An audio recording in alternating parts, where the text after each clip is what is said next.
The old ATM card was faded and cracked at the edges, the numbers barely legible after 25 years tucked away in my wallet. My father had slipped it into my hand the day before he passed, his voice weak but firm. "Only use this when you have absolutely nothing left, Morgan," he'd said. I'd promised, never thinking the day would actually come. But there I was, standing outside a Bank of America branch in downtown Columbus, Ohio, with $43 in my pocket and no place to call home. 4 days earlier, my wealthy husband had kicked me out of our sprawling suburban mansion without a single cent to my name. I finally pulled out that worn card and slid it into the machine.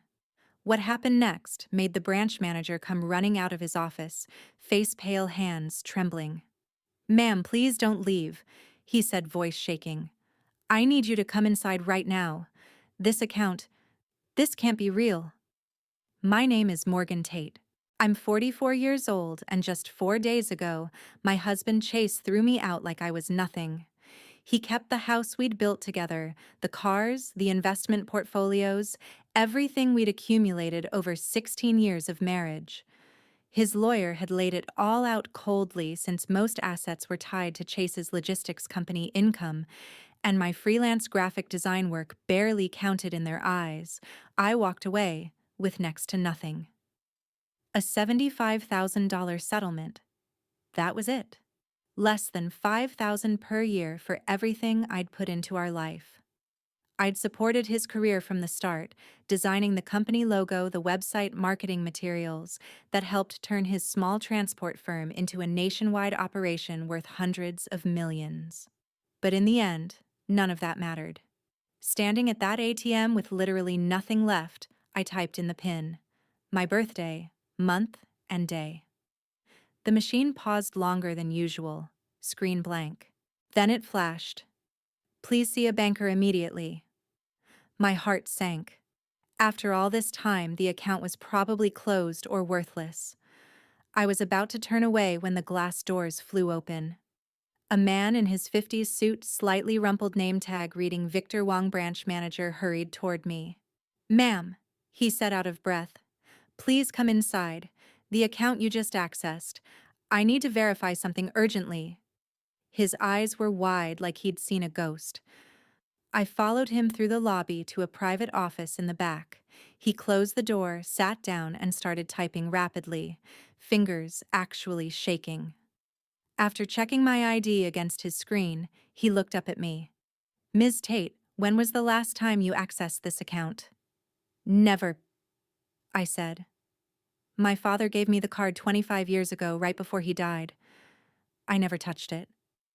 Victor leaned back, exhaling slowly. "The balance on this account is $50 million. I stared at him, waiting for the punchline. When none came, a nervous laugh escaped me. 50 million. My dad had been a quiet accountant driving a 10-year-old sedan, living in a modest apartment. We'd never had money like that. But Victor turned the screen toward me, showing documents with my father's name, Stephen Tate. The original deposit was made in the late 80s, a small investment in early tech stocks through a venture firm he worked for. It had grown untouched for decades, compound interest turning it into something unimaginable. And there was a sealed envelope in his drawer, yellowed with age, my father's handwriting on the front, for Morgan when she truly needs it. Everything I'd lost, everything Chase had taken for granted. It was about to change in ways no one saw coming. What I discovered about my father, about my marriage, and about the man I'd spent 16 years with would flip my entire life upside down. If you're enjoying this story already, please hit that subscribe button and drop a comment below. Tell me if you've ever been underestimated and turned the tables. Your support means the world to me, and I read every single comment. Now let's get into what happened 5 days earlier that led me to this moment. 5 days earlier, I was in the home office of our large suburban mansion on the outskirts of Columbus, finishing up some freelance graphic design work for a small client. That's what I'd been doing for years. Working from home, taking on projects that fit around our life together. I'd always handled the creative side of things for Chase's logistics company too, back when it was just starting out. The branding, the brochures. even the early website.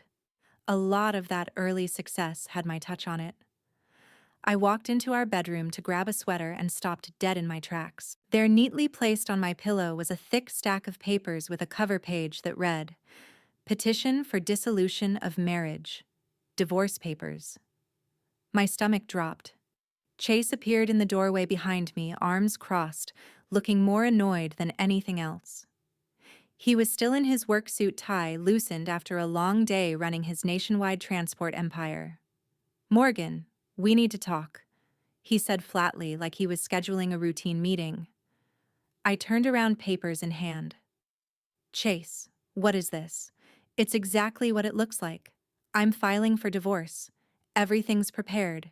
You just need to sign." I sat down on the edge of the bed, trying to steady my breathing. 16 years together, and this was how it came out. Why? What happened? Did I do something wrong? He let out a short, sharp laugh. "You haven't done anything wrong, Morgan. You're just insufficient. I'm 48, heading a company valued at over 300 million, and I'm married to a freelance designer who thinks a big night out is dinner at a chain restaurant. Do you have any idea how that looks to my partners? My investors?" I stared at him. "I thought we were building this together. I helped you in the beginning. The designs, the late nights, proofreading your proposals. That was years ago," he cut in. "Things have changed. I've outgrown this. I've been unhappy for a long time. I'm done pretending." He glanced at his watch. The Rolex I'd helped pick out for his 40th birthday. "Theodore is waiting at his office downtown. Let's get this done." The drive to the law firm felt surreal.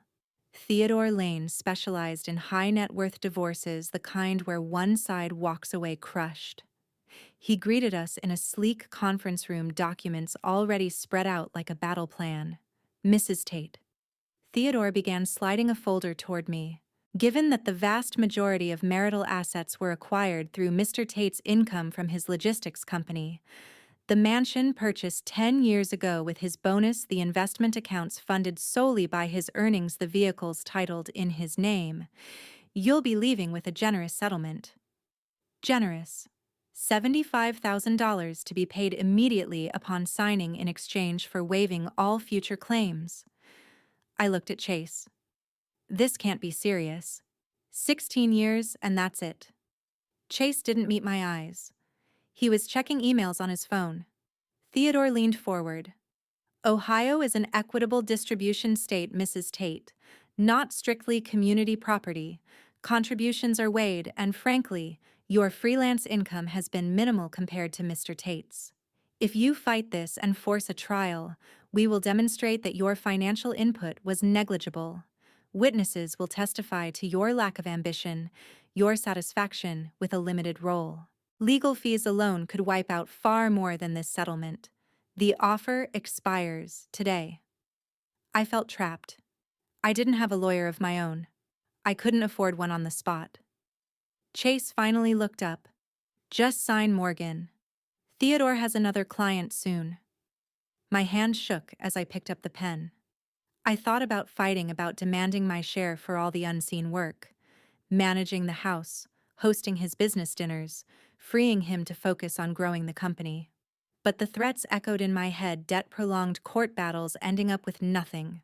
One by one, I signed every page. Theodore nodded approvingly and handed over a check. "Mr. Tate has booked you a hotel room through the weekend.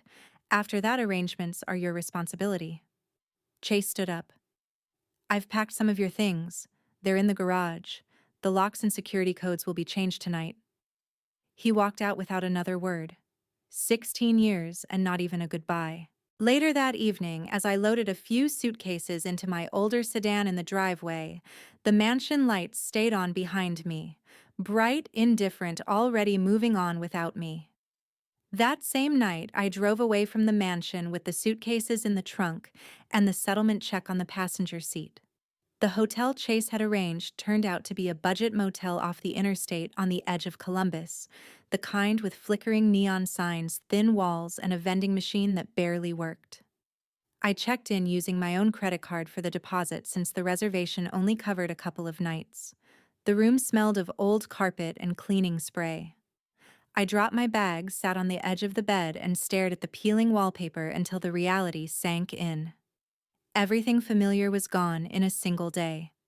The next morning, I tried to figure out basics. Breakfast was a stale muffin and weak coffee from the lobby.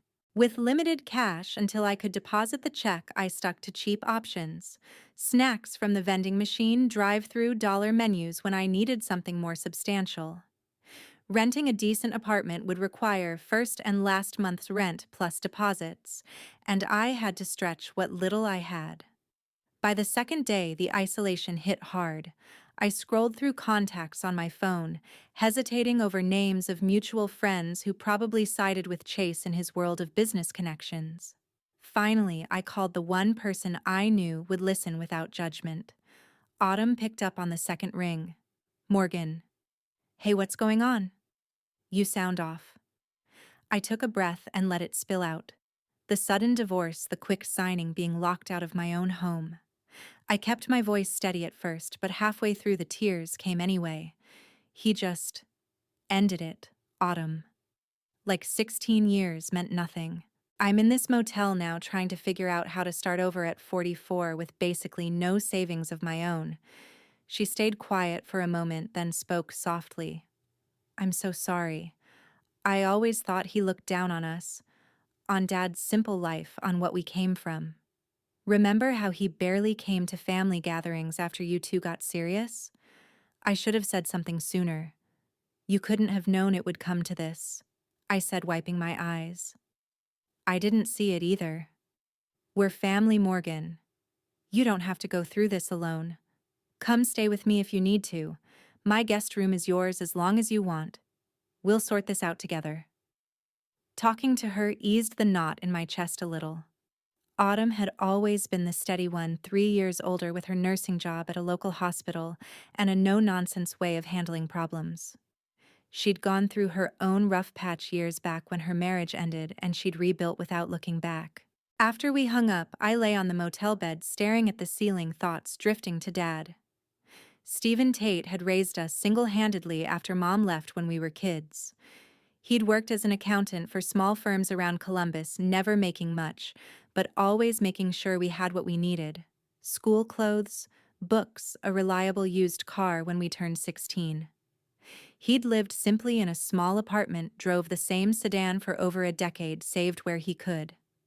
Generous in quiet ways, though, helping neighbors with taxes, slipping us extra when money was tight in college. The week before cancer took him 25 years ago, he'd been frail in that hospital bed, but clear-minded. He'd called me close-pressed something into my hand, an old ATM card from a bank account I didn't know about. Keep this safe, Morgan, he'd whispered. The pin is your birthday, month and day. Only use it if you're ever at rock bottom when there's no other way. I'd tucked it into my wallet and never touched it. It felt wrong to need help from beyond the grave, especially when life with Chase seemed secure. I'd assumed it held a few thousand at most, something modest he'd scraped together. But in that motel room with empty snack wrappers on the nightstand and uncertainty pressing in, I pulled out my wallet and found the faded card still there, edges worn from years of neglect.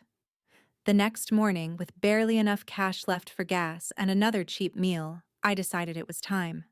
I handed Victor my driver's license and he compared it carefully to the information on his screen. His expression grew even more serious as he cross-checked details. After a long pause, he looked straight at me. Ms. Tate, the last activity on this account was the original setup decades ago. No withdrawals, no deposits since then. The current balance is $50 million. The number hit me like a wave. I blinked, sure I had misheard. 50 million? That's not possible. My dad was an accountant for small businesses. He never had money like that. Victor nodded slowly, turning the monitor so I could see the account summary myself. Rows of statements showing steady growth over 40 years. The account was opened in 1987 with an initial deposit of $40,000. It was invested in a venture fund tied to early technology companies. Over time, with compound interest and stock splits, it grew to this. He paused, then added quietly, "This is one of the largest dormant accounts I've ever seen. We have protocols for situations like this." My mind raced. Dad had never mentioned investments, never talked about stocks or venture funds. He'd clipped coupons, fixed things around the apartment himself, refused extravagances. How could he have access to something like this? Victor reached into a locked drawer and pulled out a thick, dust-covered envelope. The handwriting on the front was unmistakable. Dad's neat script for Morgan when the time comes. My throat tightened. How long has this been here? Since the account instructions were set up. Your father specified that a letter be held for the person who finally accessed the card. He was very clear about the conditions. With trembling fingers, I opened the envelope. The paper inside was aged but intact, folded carefully.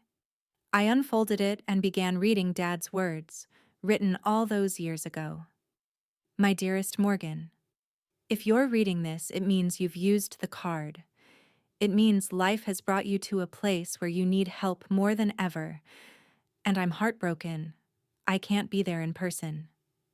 But maybe this can stand in my place. You deserve an explanation. Back when I was 32, I worked as a junior accountant for a small venture capital firm here in Columbus. The founder couldn't pay high salaries, so he offered employees shares in the fund instead of cash bonuses. I didn't know much about investing, but I had a young family to support, so I accepted. Those shares were in companies just starting out, personal computers, software, things that seemed risky at the time. No one predicted how big they would become. Over the years, the value exploded far beyond anything I imagined. I could have changed our lives dramatically, moved to a big house, bought luxury cars. But I watched what sudden money did to others. Families torn apart by arguments over spending, people losing their drive, chasing more instead of appreciating what mattered. I chose a different path. I kept working my regular job, lived modestly, raised you and Autumn with the values I believed in: hard work, kindness, family above all. The wealth stayed hidden, growing quietly, waiting for a day when one of you might truly need it, not for comfort, but for survival, for a real second chance. This money is yours completely, no strings from taxes or claims, because of how it was structured long ago. Use it wisely, Morgan. Not to impress others or buy things that fade, but to rebuild, to protect yourself, to become even stronger than you already are. I watched you grow into a talented, caring woman, always supporting those around you. I'm proud of you every day. Know that my love for you is worth more than any account balance. Take care of yourself and your sister. Live fully. All my love. Dad, tears blurred the words by the time I finished. Victor sat patiently, giving me space. I folded the letter carefully and slipped it back into the envelope, holding it against my chest. Everything Dad had done, the simple life, the quiet sacrifices, suddenly made profound sense. He'd protected me from the pitfalls of early wealth, but he'd also ensured I wouldn't be left vulnerable if things fell apart. Victor cleared his throat gently. We can transfer funds to a new account immediately or set up whatever you need. There's also a certified check option if you prefer. I wiped my eyes and looked at him. For the first time in days, a spark of possibility cut through the numbness. That afternoon, after completing the necessary paperwork and verifying my identity multiple times, I walked out of the bank with access to resources I never dreamed of. With the letter still in my hand and a new sense of direction settling in, I knew exactly what I needed to do first. I spent the next few days researching attorneys who specialized in complex divorce cases, the kind that involved high assets and claims of unfair pressure. I settled on Evelyn Pierce, a lawyer based in downtown Columbus with a reputation for taking on powerful opponents and winning. Her firm handled contested settlements, and reviews from past clients mentioned her thorough approach to overturning rushed agreements. I called her office that same week and scheduled a consultation. When I walked into her modern suite overlooking the Scioto River, she greeted me professionally, listening without interruption, as I explained the sudden divorce, the quick signing, and the threats of financial ruin if I didn't agree. Evelyn reviewed the documents I'd brought and leaned back in her chair. This has clear signs of duress, Morgan. The short timeline, the implied threats about costs and character attacks. A first-year associate could challenge this. And the settlement amount is disproportionately low, given the length of the marriage and your non-financial contributions. She quoted her retainer and hourly rate, numbers that would have been impossible a week earlier, but were now within reach. I didn't hesitate. Let's move forward. I want to fight this properly. By the end of our meeting, papers were in motion to file an emergency request to set aside the original agreement. For the first time, I felt like I had real options instead of just surviving. With some initial funds transferred securely, I started looking for a place of my own. I found a clean, contemporary apartment in downtown Columbus. One bedroom with high ceilings, large windows letting in natural light, and a small balcony facing the city skyline. Nothing extravagant like the old mansion, but comfortable, and mine alone. I signed the lease quickly, bought basic furniture that suited my taste. Simple pieces, soft colors, things that felt peaceful. Moving in took only a weekend, unpacking the few belongings I'd salvaged and adding a few new items to make it home. Autumn showed up the day I got the keys, pulling into the underground garage with a trunk full of household essentials she'd picked up. Kitchenware, linens, even a houseplant for the counter. We spent the afternoon arranging things, catching up in person for the first time since everything fell apart. As we sat on the new couch with takeout coffee, she opened up more about her own observations over the years. "You know, Chase always acted like our background was something to hide," she said, setting down her cup. "He'd make excuses to skip holidays with Dad or change the subject when you talked about growing up modest. I remember one Thanksgiving when he flat out said family traditions like ours were quaint, but not fitting for his image anymore." I nodded, pieces clicking together. I brushed it off as ambition, thought it was just focus on building the company. "It was more than that," Autumn continued. "He looked down on anyone who didn't chase the same level of success. Even after Dad passed, he barely acknowledged it. Sent flowers once, and that was it." Having her there sharing those truths openly strengthened the support I'd felt over the phone. She stayed the night in the guest room that wasn't fully set up yet, and we talked late about plans moving forward. Her offering to help with whatever came next, me promising the same for her. Those first weeks in the apartment marked a shift. I reconnected with old freelance contacts who'd drifted away during the marriage, picked up a couple small design projects to keep busy, and focused on gathering records Evelyn requested. Emails, financial contributions, anything showing my role in supporting the logistics business early on. Strength returned gradually, not from anger but from clarity and the quiet backing of real family. A few weeks after filing the initial motion, Chase's reaction started coming through legal channels. The response from Chase's side came faster than I expected. Within days of Evelyn filing the motion to set aside the settlement on grounds of coercion and unconscionable terms, formal papers arrived demanding explanations and threatening countersuits. Evelyn reviewed them calmly over a video call from her office. "This is standard posturing," she said.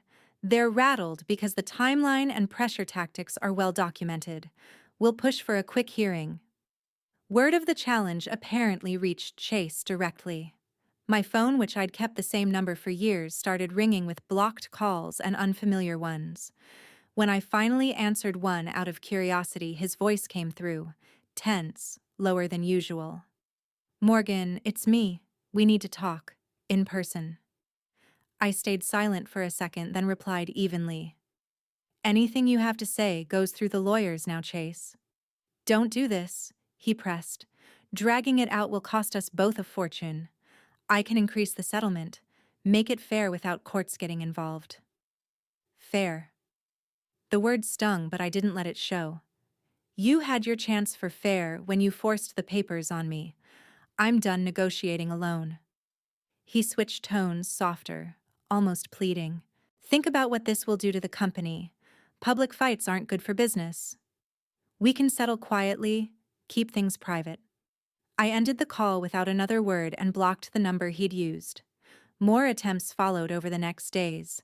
Texts from associates asking to relay messages, even a voicemail left directly where he mentioned old memories, times when things were good.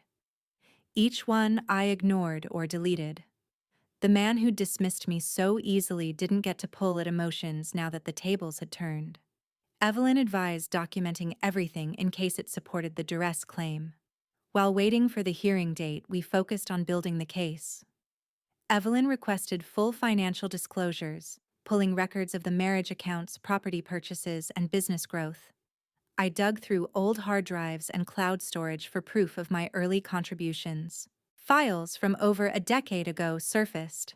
Initial logo concepts I'd created for the logistics startup email threads, discussing branding decisions, invoices for freelance work, billed directly to the company before it exploded. There were presentation decks I'd designed for investor meetings, route maps visualized for expansion plans, even website mock-ups that became the foundation for their online tracking system. All of it done from home, often late at night, while Chase traveled or worked long hours. Evelyn organized everything chronologically. This shows tangible support for the business success, she explained during one meeting. Courts recognize non-monetary contributions in equitable distribution, managing the household so he could focus direct creative input that added value. Autumn helped scan and sort physical copies I'd kept in storage boxes. Having her involved kept me grounded through the frustration that surfaced reviewing those years. Chase tried one last direct approach a week before the scheduled hearing. He showed up unannounced outside my apartment building, waiting in the lobby when I returned from a walk. Security called up, and I considered ignoring it but went down instead, keeping distance in the public space. He looked worn suit, less crisp than usual. Morgan, please, let's end this amicably. I'll give you more. 1 million, whatever you want. Just drop the challenge. I met his eyes without flinching. This isn't about wanting more money, Chase. It's about what was right from the start. You thought I had no choice. Now I do. He started to argue, voice rising slightly, but I turned and walked to the elevator. No more words, no second chances. The door closed on his stunned expression. Back upstairs, I felt a final clarity settle in. Any lingering doubt about fighting dissolved. The marriage was over long before the papers. This was simply making it official on fair terms. 3 months after the initial filing, the case headed toward a full trial in Franklin County Court. The trial finally began on a crisp fall morning at the Franklin County Courthouse in downtown Columbus. It lasted 3 weeks with packed schedules of testimony, document reviews, and expert presentations. I arrived each day in professional outfits I'd chosen myself, tailored suits that felt empowering rather than flashy. Judge Carolyn Cole presided, a no-nonsense veteran of the bench known for cutting through aggressive tactics in high-stakes divorces. She listened intently from the start, occasionally asking pointed questions that kept both sides on track. Evelyn presented our case methodically. She called financial analysts who broke down the marital assets, the growth of the logistics company, joint accounts, real estate appreciation. They highlighted how household management and early creative support had freed Chase to expand the business aggressively. Former colleagues testified about client events I'd organized, networking dinners hosted at home that secured key contracts. Even a marketing consultant confirmed the value of branding work I'd provided in the company's formative years. On cross-examination, Theodore tried to downplay it all, framing my role as incidental, my income as secondary. But Evelyn countered with timelines and emails showing direct impact on revenue milestones. Chase took the stand midway through. He appeared composed at first suit, impeccable, answering questions about earnings and asset origins with confidence. But when Evelyn questioned the divorce timeline, the sudden presentation of papers, the same-day signing demand, the warnings about ruinous costs, his answers grew clipped. She introduced records of my freelance contributions funneled into household expenses, allowing his full focus on the company. Chase shifted in his seat, glancing at Theodore for cues. The turning point came during a recess break. As we returned to the courtroom, Chase leaned over to Theodore, whispering urgently. The exchange carried far enough for the judge to notice. When sessions resumed, Theodore requested to address the court directly. Judge Cole allowed it, but Chase stood up instead, interrupting his own lawyer. Your Honor, he said, voice rising, this is getting out of hand. My ex-wife is exaggerating her involvement to punish me for moving on. She was content with her limited career. I built everything. The courtroom stilled. Evelyn remained seated, letting it unfold. Judge Cole raised an eyebrow. Mr. Tate, your counsel is speaking for you. Please sit down. But Chase continued, face reddening. She signed willingly. Now she's using some surprise funds to drag this out. It's vindictive. Evelyn objected calmly to the characterization, and the judge sustained it, warning Chase about outbursts. He sat down abruptly, jaw tight, composure cracked for the first time publicly. Closing arguments wrapped up the following week. Evelyn emphasized equity. 16 years of partnership deserved fair division, not a rushed payout under pressure. Theodore argued relative earnings and voluntary agreement. Judge Cole deliberated briefly before delivering the ruling from the bench. After reviewing all evidence, testimony, and submissions, this court finds the original settlement agreement was obtained through coercive tactics and is unconscionable given the duration of the marriage and established contributions. She ordered the mansion sold with proceeds split evenly, investment portfolios, divided 50-50, vehicles liquidated and shared equally. Then came the spousal support, a substantial monthly amount for several years to account for disparity and transition, plus a lump sum that brought my total well into 7 figures once assets were finalized. Chase stared straight ahead as the decision was read, hands clenched on the table. Theodore scribbled notes furiously, already planning appeals that Evelyn later dismissed as weak. When the gavel fell, I felt a rush of relief mixed with finality. No celebration, just quiet validation that standing up had mattered. 8 months after the verdict, life had settled into a new rhythm. The asset division took time to finalize, appraisals, sales transfers. But once complete, my financial situation stabilized comfortably. I invested conservatively, kept enough liquid for security, and focused on living without excess. News about Chase filtered through industry contacts and occasional online articles. Losing half the marital assets hit hard, especially with the added spousal support payments. The public nature of the trial didn't help his reputation in Columbus business circles. Partners grew cautious, some delaying contracts or seeking alternatives, worried about stability at the top. The logistics company's stock dipped noticeably in the months following the verdict, forcing board discussions about leadership transitions. Chase held on, but the strain showed in delayed expansions and quieter deal announcements. I never reached out, never responded to indirect inquiries through old acquaintances. Contact remained strictly through legal channels for final paperwork, then nothing. Complete severance felt necessary. No room for lingering ties or false reconciliation. My days settled into a rhythm I chose entirely. Freelance graphic design work picked up steadily, clients appreciating the fresh perspective I brought after years away from the spotlight. I took on projects that interested me, set my own hours, traveled short distances when I wanted. Helping Autumn became a meaningful part of that new normal. She'd faced her own financial pressures after a health scare reduced her nursing shifts temporarily. I covered some bills quietly at first, then openly when she accepted, paying off her remaining mortgage, funding updates to her home for easier living. We spent more time together than we had in years. Weekend drives around Ohio, simple dinners, honest conversations about what mattered most. She became my closest confidant, reminding me daily of the family bonds that endured beyond any marriage. Looking back from this vantage, the journey clarified priorities sharply. Money provided options and safety, but it never defined worth. Chase had measured everything by earnings and status, missing the substance underneath. Dad's gift arrived exactly when desperation peaked, not to chase luxury, but to restore balance and choice. It allowed me to stand firm, demand fairness, and walk away stronger. True value lay in self-respect, earned through adversity and relationships built on mutual care rather than convenience.